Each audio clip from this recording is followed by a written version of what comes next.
네, 감사합니다. 이곳은 저도 상당히 오랜만에 와보는 곳입니다.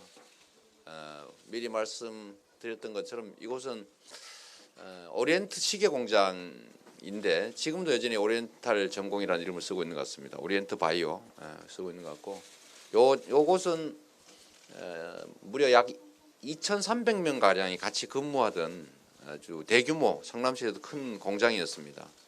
제가 79년부터 81년 7월 30일까지 약 2년 남짓 다녔던 공장입니다. 지금은 용도들이 조금씩 바뀌어 있지만 그 원형은 그대로 잘 유지되고 있는 것 같습니다. 이곳에서 저는 조금 전에 갔던 도금실이라고 하는 곳에서 시계 문자판이라고 합니다. 여러분들 시계 보시면 이렇게 몇 분 몇 초 가르치는 판이 있습니다. 시계 안에. 그 시계 문자판을 만드는 과정에서 저는 문자판 위에 락카를 칠하거나 페인트를 칠해서 그걸 완성하는 단계. 그래서 그걸 지우거나 이럴 때 신나, 그 다음에 아세톤을 많이 사용합니다. 그래서 그 작업을 꽤 오랜 시간을 했기 때문에 아세톤, 신나, 뭐 벤졸, 벤젠 뭐 이런데 코가 좀 후각이 좀 마비되는 그런 장애를 입었습니다. 81년 말 7월 말까지 일하고 81년 연말까지 공부해서 학력고사 보고 82년에 제가 대학으로 갔습니다. 그때까지 근무했던 곳입니다. 네, 감사합니다. 기자 여러분들 많이 관심 가져주셔서 고맙습니다.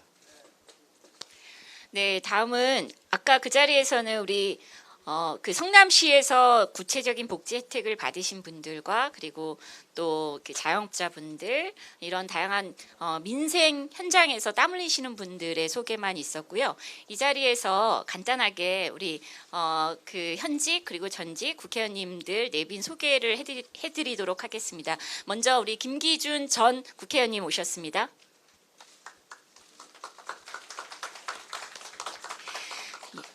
정성호 의원님 오셨습니다. 큰 박수 부탁드립니다. 기자분들은 박수를 못 치니까 옆에 계신 분들이라도 많이 쳐주세요. 그리고 아까 사회를 봐주셨습니다. 김영진 의원님 오셨습니다. 예, 소개는 이렇게 간단히 마치고요. 바로 질의 시간으로 들어가도록 하겠습니다. 먼저 질문을 해주셨으면 좋겠습니다.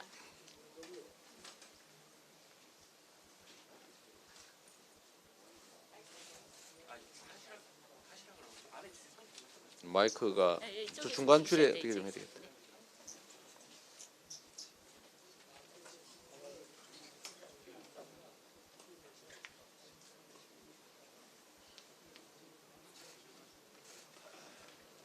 네, 카메라 때문에 앉아서 네, 질문하겠습니다. 서울일보 김형훈 기자입니다. 오늘 출마 선언을 하셨는데 세 가지만 질문하겠습니다.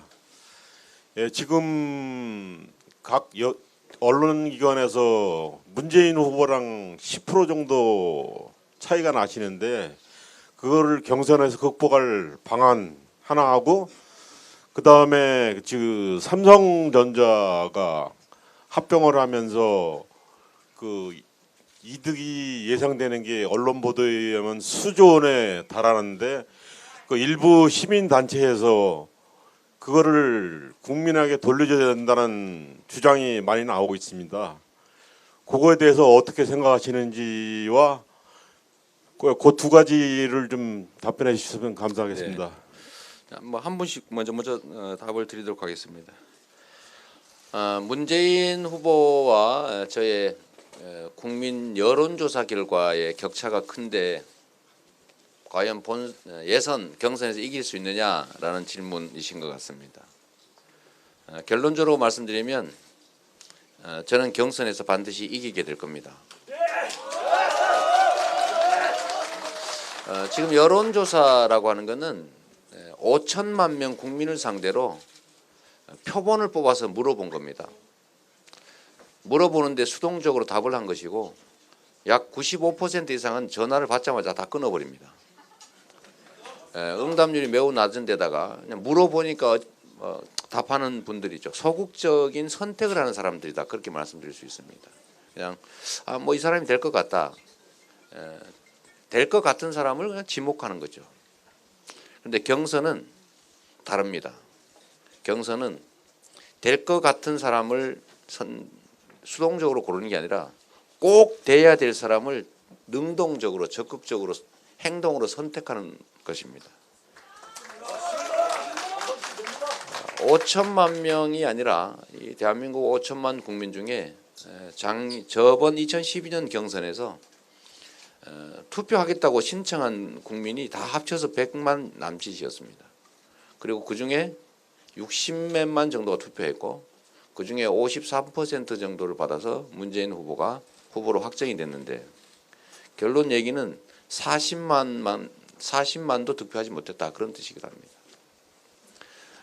올해는 1.5배 내지 2배 정도가 참여한다고 해도 120만 정도가 투표하게 될 것이고 그러면 그중에 60만 정도의 적극적인 투표자가 있으면 이기는 거죠. 결국은 강한 의지를 가진 행동하는 적극적 지지자로 경선은 결판나는 겁니다. 그래서 경선은 기존의 소위 여론조사와 같은 대세와 다른 결론이 나는 경우가 많습니다. 제가 보기는 그렇습니다. 그래서 대세는 없는 것이고 대세는 깨지기 위해서 있다라는 말이 있는 것입니다. 적극적 지지자, 정말로 우리의 후보 중에서 대한민국을 실제로 바꿀 수 있는 사람이 누구인가라는 선택을 한다고 하면 저는 대한민국을 실제 내용을 바꿔야 된다는 사람들이 저를 선택할 거라고 봅니다. 왜냐하면 대한민국을 바꾸기 위해서는 기득권자하고 싸워야 되고 이 기득권자의 핵은 재벌이고 그 재벌 중에서도 삼성이 핵 중의 핵인데 삼성 가문이 과연 이 삼성 가문과 싸워서 삼성 가문의 그 저항을 뚫고 자기 손상을 감수하면서 이겨낼 사람이 누구인지를 저는 국민들이 선택할 거라고 봅니다. 그 선택해서 단순한 정권 교체 또는 단순한 권력 담당자의 교체가 아니라 이 세상을 국민이 함께 살 만한 공정한 세상을 만들 수 있는 거대한 기득권자와 목숨 걸고 싸워서 이길 수 있는 사람을 국민들이 선택하게 될 텐데 그게 바로 저라고 믿습니다.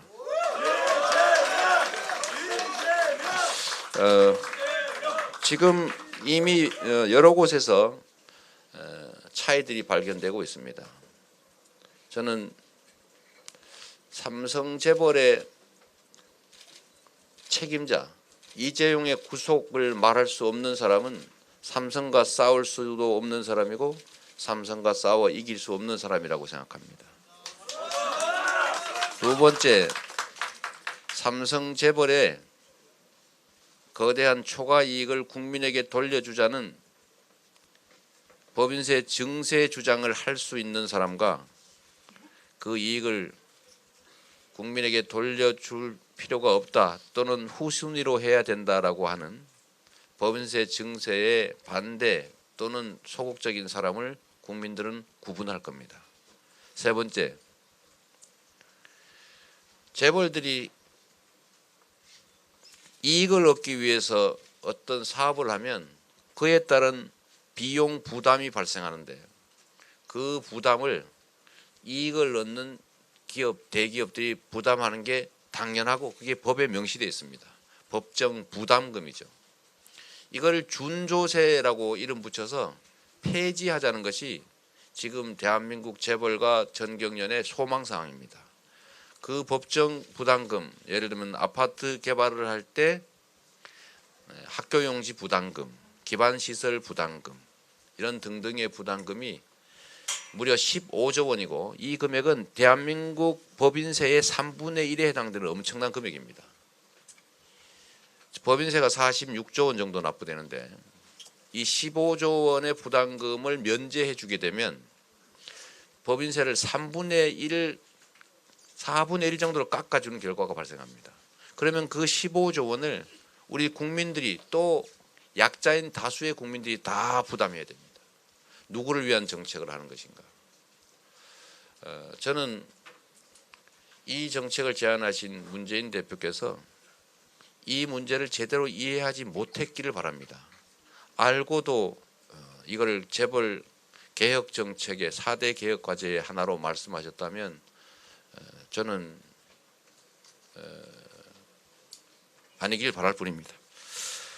그래서 우리 국민들은 이런 내용들을 보고 진짜 이 사회의 거대 기득권과 싸워서 이길 수 있는, 그래서 이 나라를 진정 적폐와 기득권이 청산되고 공정한 기회를 누리는 국민의 나라가 될 수 있도록 할 사람은 누구다라고 판단하고 아마 당연히 저를 선택하려고 할 거라고 확신합니다.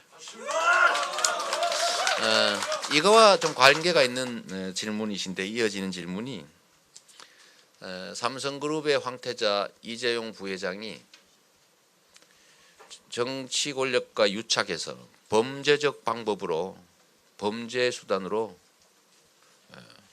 편법 승계를 했습니다. 상속세도 내지 않고 시민단체 추정에 하면 약 3조 원 정도의 직접적 이익을 보았다는 것이고, 그 과정에서 우리 국민들은 최하 3천, 5천억 정도의 손해를 감수했습니다. 아무 죄 없는 다수의 국민들이 그 거대한 기득권자 재벌 총수를 위해서 희생된 것이고, 그걸 정치 권력이 도와줬습니다. 범죄 수익은 환수하는 게 원칙입니다. 범죄를 통해서 다수의 약자, 선량한 사람들로부터 범죄자가 수익을 취해서 부자가 되었다면, 재산을 축적했다면 이것을 원상으로 복구하는 게 상식에 부합합니다. 그리고 친일 재산 환수법처럼 이 부정한 재산을 환수하는 것은 소급 입법을 해도 헌법에 위반되지 않는다는 것이 헌법재판소의 판례입니다. 그래서 국회에서 지금 현재는 이 부당이익을 환수할 법이 없지만 이재용의 유죄가 확인되면 국회에서 이런 경우, 또 앞으로 이런 경우를 막기 위해서라도, 이런 경우에 불법 이익을 회수하기 위해서라도 소위 이재명식 리코법, 불법 재산 환수법, 이걸 제정해서 기존의 정치 권력과 유착하고 사회적 강자의 지위를 악용해서 부당한 불법적 이익을 얻은 모든 재산은 환수시켜야 합니다. 이재용을 구속하라! 기자회견 방해하지 마시기. 여기 강연장이 아니므로. 예. 그리고 그래서 저희가 공개적으로 제안한 삼성 재벌을 포함한 불법 재산 환수법을 제정하자라는 데 대한 우리 문재인 전 대표님의 의견을 지금 물어놓은 상태입니다. 답이 있으실 걸로 기대합니다. 네. 네, 그 한간에는 샤이 이재명이라는 지지자분들이 꽤 많습니다. 그래서 숨어 있는 지지자분들이 저는 경선 과정을 통해서 우리 이재명 시장님께서 말씀하신 대로 자신의 뜻과 그다음에 지지 의사를 구체적으로 표명하시게 될 것이다, 이렇게 기대하고 있습니다. 답변이 충분하셨으리라고 믿고요. 다음 또 질문을 이어가겠습니다.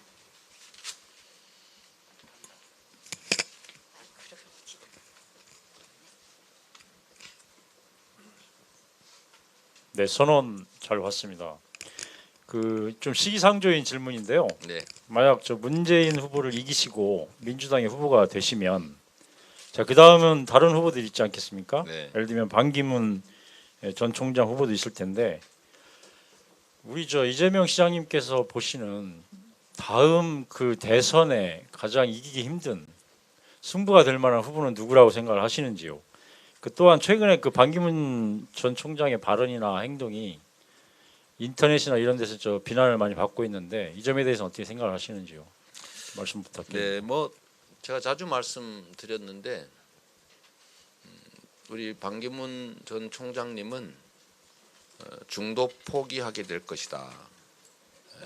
제가 수차례 말씀드렸습니다.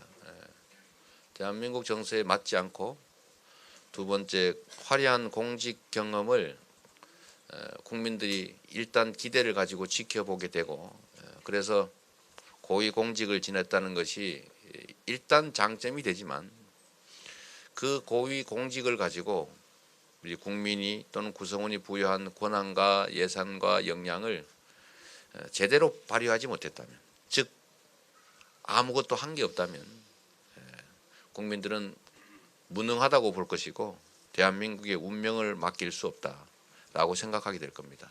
특히 막연한 기대, 유명세만으로 대통령을 뽑았다가 대통령을 중도에 퇴진시키는 이런 참혹한 현실을 우리 국민들이 보면서 다시는 능력 없는, 또 능력 없음이 이미 과거의 공직을 통해서 증명된 사람을 뽑지 않을 거다라고 저는 생각했습니다. 두 번째는 그 공직이란 국민을 위해서 또 구성원을 위해서 써야 되는 것이고 모든 세상의 혼란과 위기와 부패와 부정의는 최고 권력자 그 본인의 마음으로부터, 태도로부터, 행태로부터 나오는 것입니다. 만약에 국민을 위해서 써야 될 그 신성한 권력을 남용하거나 사적 이익을 위해서 사용하거나 불공정하게 행사한 전력들이 발견된다면 그것이 크든 작든 더 큰 권력을 주었을 때 남용하고 불공정하게 사용하고 자기 이익을 위해서 비리를 저질 가능성이 많지요. 하나를 보면 열을 알지 않겠습니까? 그런데 우리 반기문 전 총장은 불행하게도 명백하게 드러난 외교 행랑 사건, 저는 그것만 해도 매우 심각한 문제라고 생각합니다. 공직을 또 공적권을 자기 이익을 위해서 썼지요. 근데 앞으로 대통령이라고 하는 거대한 권력을 갖게 된다면 그때는 갑자기 바뀌어서 그런 걸 하지 않을 거라고 믿기 어렵습니다. 그런 점들을 우리 국민들이 보게 될 거다. 그 점 때문에 저는 이분이 출마도 못할 것이다. 저는 그렇게 예측을 한 것이죠. 우리 국민들은 이미 그런 단계까지 갔습니다. 공직을 지낸 과거에 경력이 있는 분들에게는 그 공직 경력을 가지고 그 공직자로서 무엇을 했는가, 그 공적 권한을 남용하고 그 비리에 이용하지 않았는가를 반드시 볼 것이고 그건 치명적으로 큰 영향을 미칠 거라고 봤기 때문에 저는 완주하지 못할 것이다 이렇게 봤던 겁니다. 다음으로 누가 강력한 후보가 될 거냐? 제가 민주당의 후보가 되면 적은 없습니다.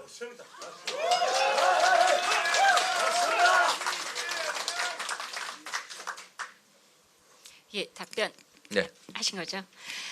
얼마 전에 5천 원을 훔쳐서 20대 청년이 구속이 됐습니다. 근데 국민 노후자금 최소 3천억을 훔친 사람은 구속영장이 기각됐죠. 이런 삐뚤어진 권력의 그 구조 바꿀 수 있는 분은 이재명 시장님 뿐인 것 같습니다. 그렇지 않습니까? 맞습니다. 네, 다음 질문 이어가겠습니다.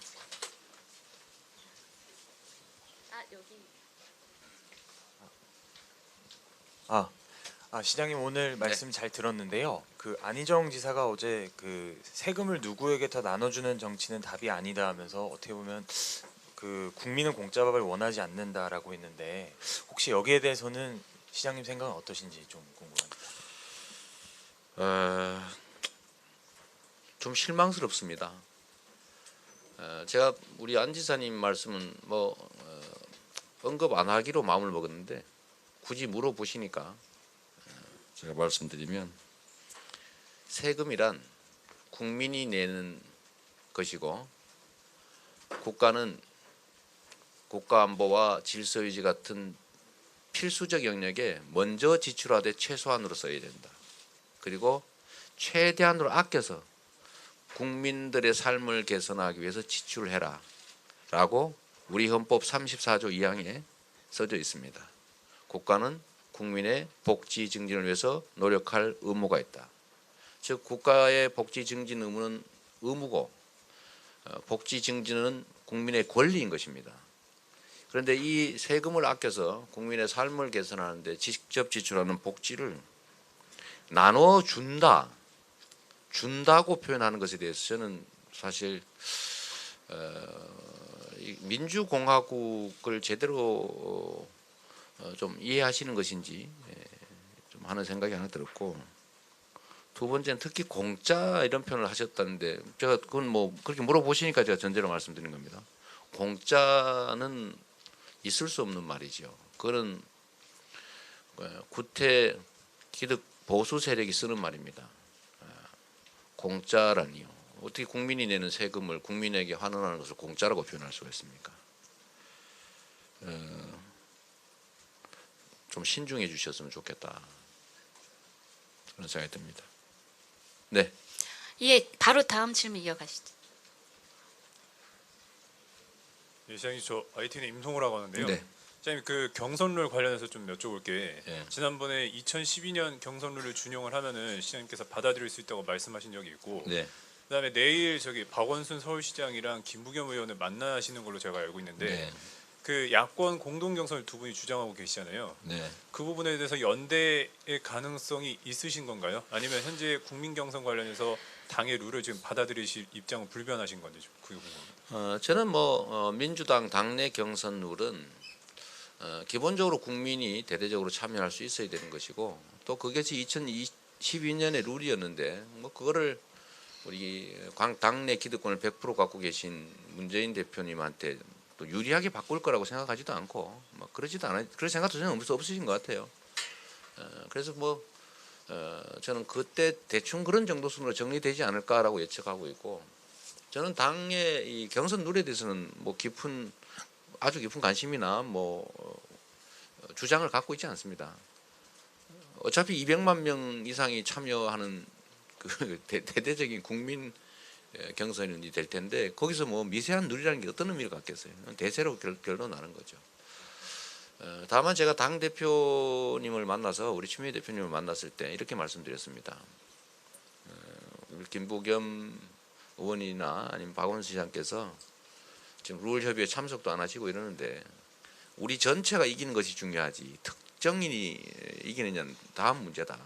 누가 이기냐는 다음 문제다라고 말씀드렸습니다. 그래서 저는 이리 하나 저리 하나 상관이 없습니다.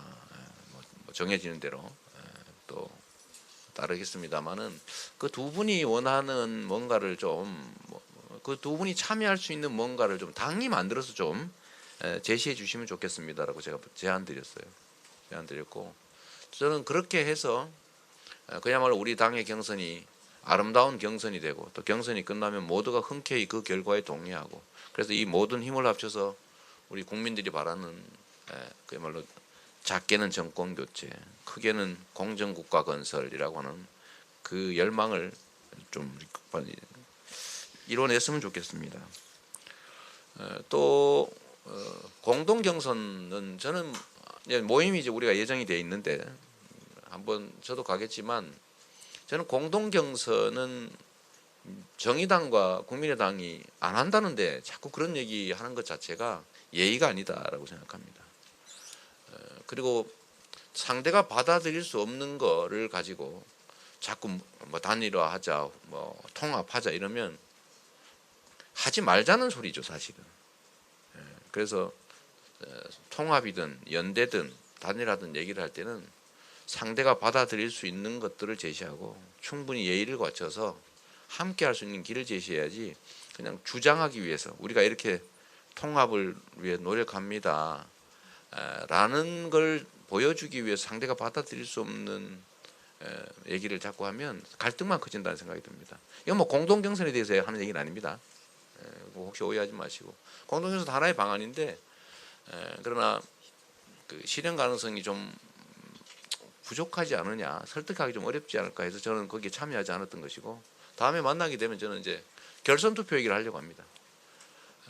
결선 투표 제도는 우리 야권이 아주 오래전부터 주장해 왔던 거고, 또 길게 크게 보면 50% 이상의 지지를 획득해서 국정 수행 동력을 확보하는 거기 때문에 결선 투표를 도입하는 게 바람직하지요. 우리 문재인 우리 전 대표님의 공약이기도 했으니까, 또 우리 야권의 일종의 소망사항이기도 했으니까요. 다만 이 위헌 논란이 약간 있긴 하지만 그거야 국회에서 압도적으로 찬성하고 국민들이 또 동의하면 그 문제는 해소할 수 있기 때문에, 인위적 야권 단일화를 위해서 자꾸 야권이 분열하고 또 갈등하고 이렇게 되지 않도록 자연스러운 단일화가 가능하게 결선 투표제를 도입하고 야권 연립 정부를 만들어야 그걸 합의를 기초로 해야 정권 교체 가능성도 높아지고 또 정권 교체가 된 후에는 야권 연립 정부가 돼야 여소야대가 아닌 여대야소가 돼서 개혁 정책의 좀 실행 가능성이 높아진다라고 생각해서 결선 투표 도입과 야권 연립 정부를 제가 주장하려고 합니다. 네, 참고로 이 기자회견장이 지금 12시 반까지 장소가 예약이 돼 있습니다. 여기 그 공장에 계시는 직원분들께서 점심 식사를 하셔야 되기 때문에 제가 좀 짧게 얘기할게요. 예, 앞으로 왜냐하면 질문을 2가지만 더 받도록 하겠습니다. 그리고 2분만 더 받도록 하고요. 그 참고로 공정국과 관련된 토론회가 내일 오전 7시 반에 있습니다. 많은 분들이 참여해 주셨으면 좋겠습니다. 예, 질문 2분만 더 받겠습니다.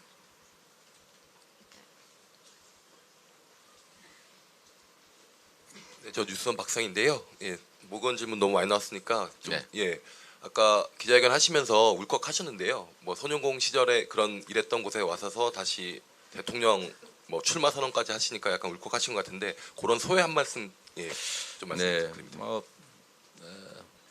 저희가 흑수저도 아니고 무수저 출신 집안이라 여러분들이 보시는 것처럼 우리 가족들 사이에 아픔이 많습니다. 사실 제가 이 공직을 선택하지 않았더라면 생기지 않았을 많은 고통들이 있지요. 그 고통들 때문에 제가 저야 어차피 치열하게 싸워왔던 사람이라 많이 내성도 생기고 뭐 아픔도 잘 견뎌내지만 이번 과정에서 우리 어머니와 또 우리 형제들 가족들이 겪는 고통이 너무 커진 것 같습니다. 그러나 그것 때문에 제가 가야 될 길 아까 말씀드렸던 것처럼 우리 이 세상에 많은 약자들 사회적 약자들이 요구하는 그 열망들을 포기할 수 없기 때문에 제가 이 길을 계속 가지만 그것 때문에 겪게 되는 우리 가까운 사람들의 그 고통 특히 우리 90다 돼 가시는 어머니 그 마음이 얼마나 아프시겠어요? 뭐 그래서 그랬던 겁니다.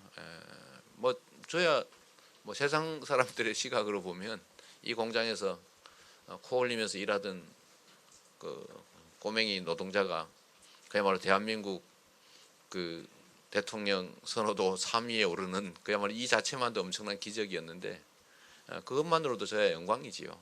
영광인데 아까 우리의 저를 둘러싼 주변 가족 또 좀 더 넓게 보더라도 동료와 이웃들이 언제나 사회적 약자들이었기 때문에 그 생각을 하면서 조금 제가 감정적으로 좀 흔들렸던 것 같습니다. 예, 마지막 한 분 질문 받도록 하겠습니다. 예, 좀 말랑말랑한 질문도 해주시면 좋겠습니다. 네. 마지막이라는데 엄한 걸 센 걸 하겠죠.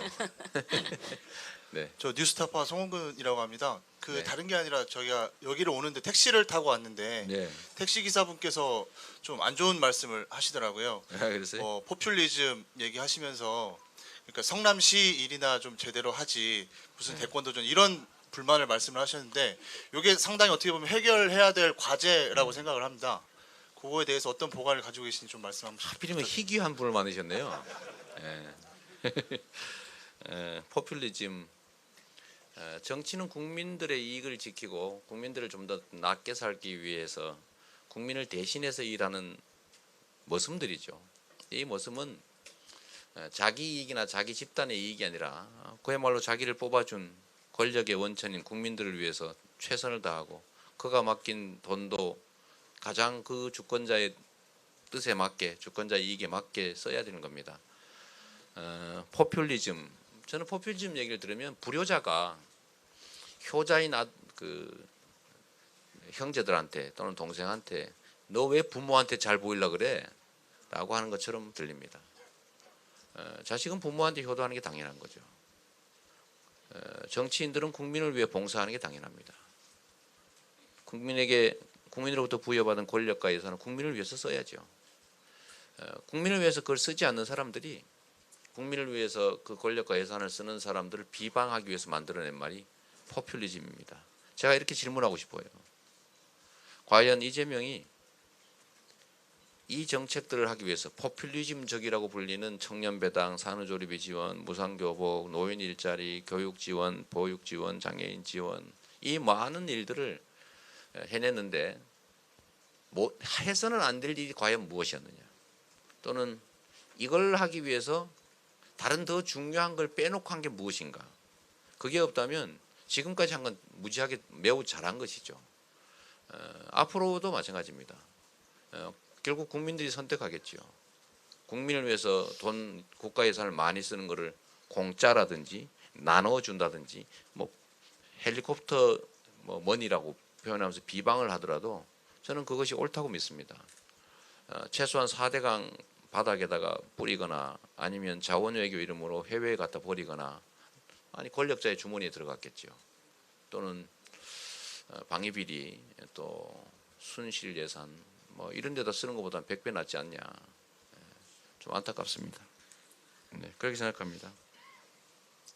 성남일은 정말 잘하고 있어요. 지금도 문제가 있으면 얘기하라고 하시죠. 예, 박수 부탁드립니다. 네. 예, 끝내려고 했는데 한 분만 더 받겠습니다. 네. 마지막 질문 드리겠습니다. 경기일보 강현숙 기자입니다. 시장님 네. 오늘도 이 추운 날에 걸어서 출근을 하셨는지 한번 여쭤보고 싶습니다. 오늘은 차 타고 왔어요. 요즘은 너무 시간이 없어서 잘 걸어 다니지 못합니다. 네.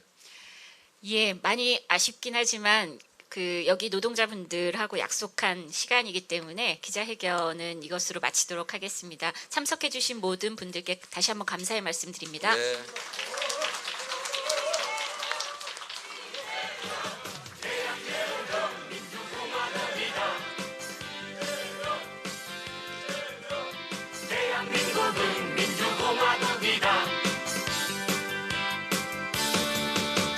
대한민국은 민주공화국이다. 대한민국은 민주공화국이다. 대한민국의 모든 권력은 국민으로부터 나온다. 하루야채 주세요. 저 이거 하나 샀는데 유기농 야채가 14가지? 빛이 내린다. 14가지 유기농 야채 이것뿐일걸. 14가지 유기농 야채 하루야채.